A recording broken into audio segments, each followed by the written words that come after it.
Hello and welcome to Recharge Wrestling. We're here to plug you in to the world of professional wrestling. I'm Fisher and I'm here for a special YouTube video for AEW. I didn't do one last week, as I promised on the WWE podcast. I said I'd do them this week, so I've stuck to my promise, even though my camera, as you can see, isn't the best at the moment. I broke my good camera, so I'm just using the laptop one. It's not very good, but you can just about see me, even though I look at fuzzy. I look like a wrestler character from like Raw is War 1998 or something on the like original PlayStation. That's like all pixelated, not great graphics. That's what it reminds me of. Doesn't look like I'm a real person almost. Anyway, I'll stop rambling and get to the point. So I'm here to do an AEW review because I didn't do one last week, like I said, but I really wanted to do one this week because there's a lot to talk about in AEW at the moment, particularly this week. And yeah, I'll do a solo review. Thanks for watching. I'm not going to have this on the podcast format, but obviously, if you enjoy podcasts more, go check out our WWE podcast from this week on the Recharge Wrestling Network. Like and subscribe to this channel for more content. We'll have loads of stuff coming. We've got predictions. We've got Clash at the Castle. We'll have some content from there because we're going to be there. And we have our usual weekly review shows for WWE and AEW.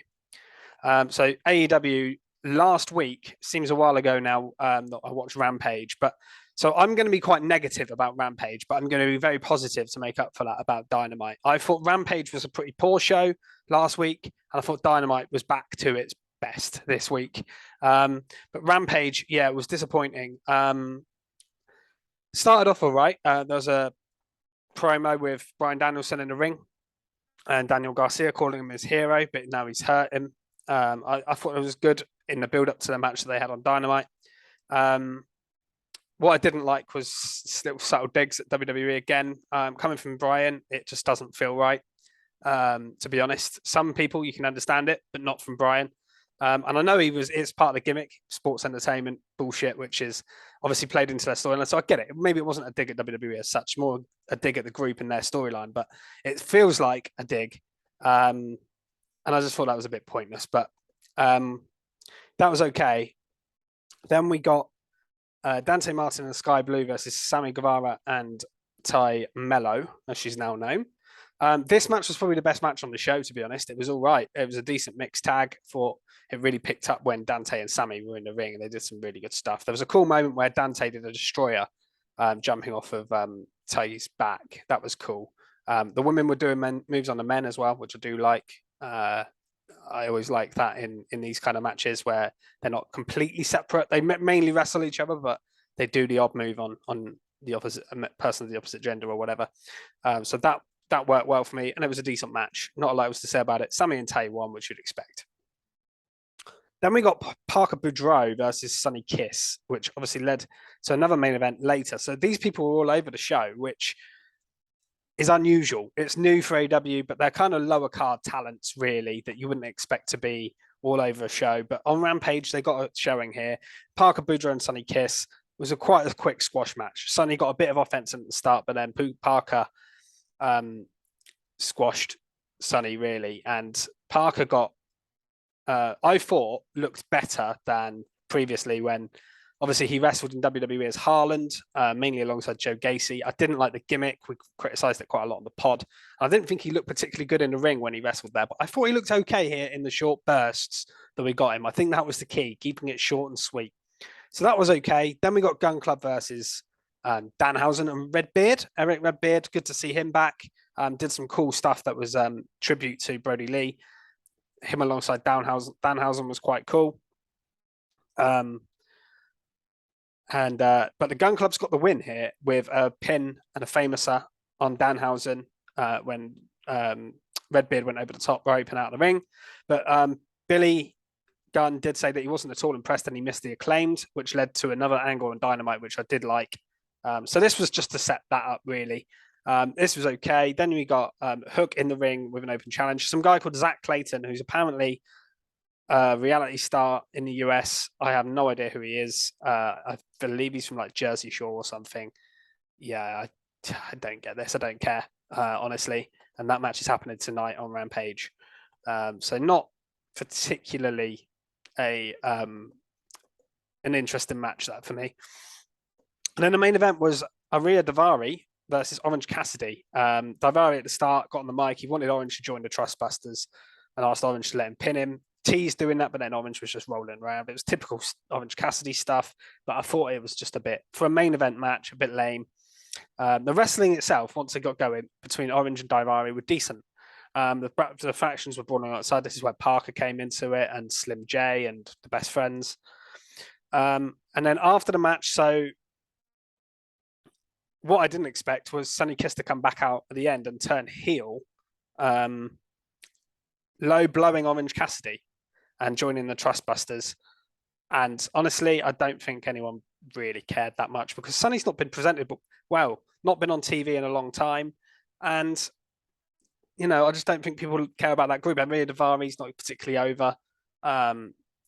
Yeah, I just thought it was a bit weak for a main event, to be honest, on a TV show. So that was I'm not going to dwell anymore on Rampage. I thought it was, like I said, I didn't think it was a particularly good show. But Dynamite was a hot show, and it started off mega hot with CM Punk and Jon Moxley. Now, this was an awesome promo segment, and what was obviously there's some stuff come out, backstage stuff after this as well. So CM Punk apparently wasn't meant to do the Hangman Page call out. That was against the script completely, and that's why Hangman Page didn't show up, because he wasn't there. Or he was there, but he wasn't expecting to come out. Apparently, there's some real heat between Punk and Page, based on their feud. They don't like each other, apparently. There was some rumors that Punk nearly didn't show up at this show, and the calling him coward shit was a legit dig at him. Apparently, you know, this could all be a work. Who knows in wrestling? But some reliable sources are reporting that, you know, Punk's been a bit unhappy recently. He can be a bit temperamental. We've seen him before, what he can get like. Sometimes rightfully so, but sometimes, you know, he's not the easiest person to please and get along with. We've seen that in the past. But then he turns his attention to Moxley, and this is where the promo was fantastic. And the bit I loved is when he said he's the third best guy in his own group, and that is becoming a common theme. Obviously, a reference to the Shield, saying that he's the third best member of the Shield, but also he's the third best member in the Combat Club. I thought this was terrific stuff. He also said that his friend Eddie Kingston was the second best Eddie, or third best Eddie, I think he said, to share a locker room with. And the second best Kingston after, obviously, Kofi Kingston.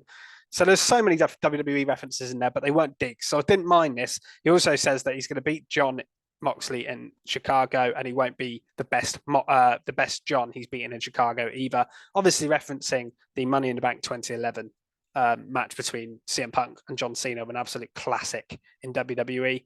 You know, I'm okay with mentioning that because it's not something to criticize. It's putting over something that happened that was legendary.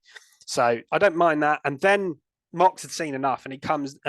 He was there, and Punk was doing Snow Angels in the ring, which I found was hilarious. Mox come back with some decent lines. They weren't quite as good as Punk's ones, to be honest.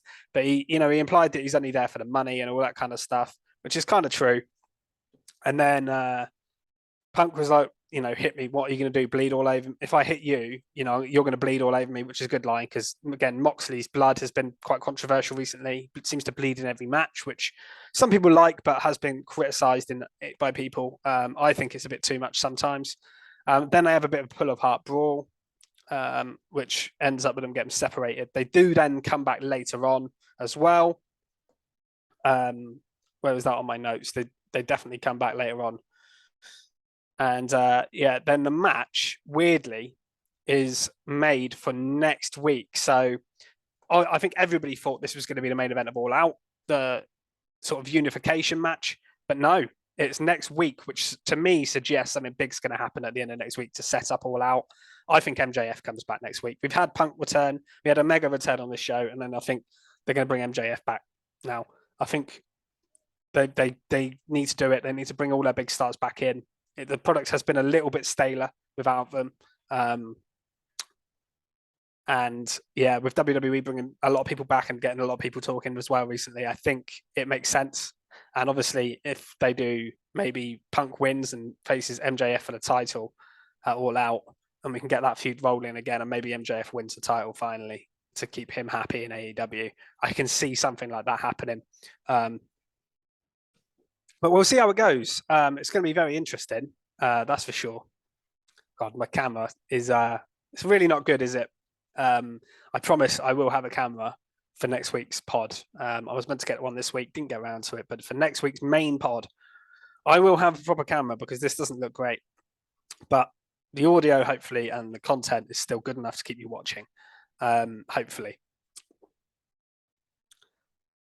Then we got a banger of a match between Bryan and Garcia, 2 out of 3 falls, and it went a long, long time. They had a really, really good match. And yeah, I mean, there's not too much to say about it. They had Ricky the Dragon Steamboat as timekeeper. They had Chris Jericho on commentary. The technical wrestling was excellent. The first full finish was really good. Pile driver from Garcia, and then Bryan passing out to Garcia. And I remember Keeney saying on the pod that 2 out of 3 falls matches, they can be predictable because they always go 1-1 and then 2-1 to normally the babyface, and that's exactly what happened here. So Bryan come back into this. There was a DDT by Garcia on exposed concrete where Bryan just beat the count, and he thought it was going to go 2-0 here. But then he gets back in the ring after getting beaten up. Bryan rolls Garcia up and gets a surprise sort of count to make it 1-1. And then Bryan was flying around the ring, doing his usual stuff. Great wrestling. Loads of submissions. And then eventually Bryan got the label lock in, which Garcia passed out to. A great match. And what I really liked was the finish, the bit after the match. So Bryan goes to shake hands with Garcia. Garcia's thinking about it because obviously he's part of the rival faction. But before he goes to do it, Jericho attacks Bryan from behind. But Garcia pulls him away and tells him not to. And then it's sort of torn between the two guys. Ricky the Dragon Steamboat then later on speaks to Chris Jericho and says that Bryan would be a bit more mentor for Garcia because he's a wrestler. And I think that's what we're going to get. I think we're going to get Garcia join the Blackpool Combat Club, which does make more sense for him. I do agree with that. And I think they've been building, I think it's been planned the whole time that he was going to join them. They just wanted to, up this feud and make it interesting and also have Garcia have great matches with the likes of Bryan. So, yeah, this has been pretty well done, actually. Then we had the Varsity Blondes versus the Gun Club. And I felt a little bit sorry for the Varsity Blondes here. They used to have matches on the show that they'd occasionally win or they'd have at least 5 minutes. Here, they literally got squashed in seconds by the Gun Club. Very, very strange. But it was just to set up an angle, really. So they were just an afterthought in this. But I loved what came after this. And that was Billy was now happy with them, saying, he's proud of them. And that was what he wanted from them. But Stokely Hathaway comes down. And the Gun Club turn on Billy Gunn. So it looks like they're teaming up with Stokely Hathaway. They beat up Billy Gunn, but who makes the save? Of course, it's the Acclaimed. And then they get a huge pop, and the Scissor Me Daddy Ass gets a massive pop, and the Acclaimed join up with Billy Gunn and do the scissoring. Loved it. That was a fun moment on the show. Then we got Jungle Boy in the ring, and what I couldn't believe here is the crowd were doing what chants to him. And you don't see this as often in AEW as you do in WWE, but I always find it disrespectful and pointless when someone's trying to talk. Let them cut just let them cut a promo, even if they're not a good promo. And Jungle Boy's not bad, by the way. I don't understand what you're trying to achieve from it. He challenges Christian for All Out. Christian says no. Christian kind of accuses Jungle Boy of getting personal, starts groveling to him, that he wants to fix everything, goes for a hug, but Jungle Boy's not having it, attacks him, fight on the ring, and then Jungle Boy stomps Christian's arm on the step. So we're obviously going to get the match at All Out, aren't we? It's just a matter of time before it's sort of confirmed. But yeah. That was all decent enough. Then we got Tony Storm versus Kylan King. And my first note is crowd has gone silent for this. And I've noticed a pattern with the women's wrestling in AEW because of the slot it's in, because AEW don't put enough effort into their women's division. I feel like the crowd have lost interest in a lot of the women, and it's not the women's fault at all. But it's sad to see Tony Storm getting a quiet match, but she got the win. The match was okay. The wrestling was all right. And then we got the main event, which was the trios tournament. So that led to obviously Roosh, Dragon Lee, and Andrade coming out to face their opponents, which was the Young Bucks and a mystery opponent. We all knew who it was going to be, really. Young Bucks come out, and then they hand over to Justin Roberts to do the intro for Omega, and the crowd were excited. And then Kenny comes out to a massive pop. And this was a massive moment. Like I say, Punk coming back a couple of weeks ago was big. Omega coming back is huge. And then I think if they get MJF back in the building, that's your three big comebacks that I think they need to bulk the top level of this roster. It's a thick roster, but I think at the moment you've been using a lot of the undercard guys a little bit too much. You need a bit more star power on there, and those three really, really help that. Don Callis was back with Kenny, which was good to see. He went on to commentary. There was a hot tag early on where the crowd went nuts when Kenny tagged in. Jose, the assistant, did some distraction and they're beating Kenny up, doing some heel stuff. It worked really well. There's a nice triple suplex. Then Omega was tagging in and hitting his Snapdragons, and I missed watching them. They're brilliant to watch. That was great. And then there was an absolutely nuts tope suicida from Dragon Lee that went over the barricade on Kenny. Crazy move. I've not seen a lot of Dragon Lee, but he looked cool in this match. Andrade, obviously, always good. Everyone looked great. Everyone was doing their sort of standard moves. And then Kenny came in and was hitting the V triggers and a one-winged angel to get the win. Yeah, great match. Nice surprise to see Kenny back. He did have a little bit of ring rust, maybe. It wasn't at his absolute best, but it's still cool to see him back. Yeah, then Andrade randomly attacked Dragon Lee and his mask came off at the end, and I did roll my eyes at that. I don't really know why that happened. Just seconds before they went off air, literally. But great for Kenny, great for the Bucks. And like I say, this Dynamite was a really good show. The CM Punk stuff was very good. The main event was intriguing and good match. There's some good. The Garcia Bryan match was a really, really good match. So yeah, not a lot to complain about there, to be honest. Really enjoyed it. If you've enjoyed this video, even though I look a bit crazy and I'm dodging in and out, you can't really see me very well. Like and subscribe to the channel. And I'm going to leave it there because this camera's getting worse. I think I need to go turn a light on or something to make it better. But yeah, I'm at the end of the video anyway. So I hope you enjoyed it. And if this video is still up and you've got to the end, thank you so much because, yeah, like I say, I've had some technical issues. But I hope you've enjoyed my AEW review.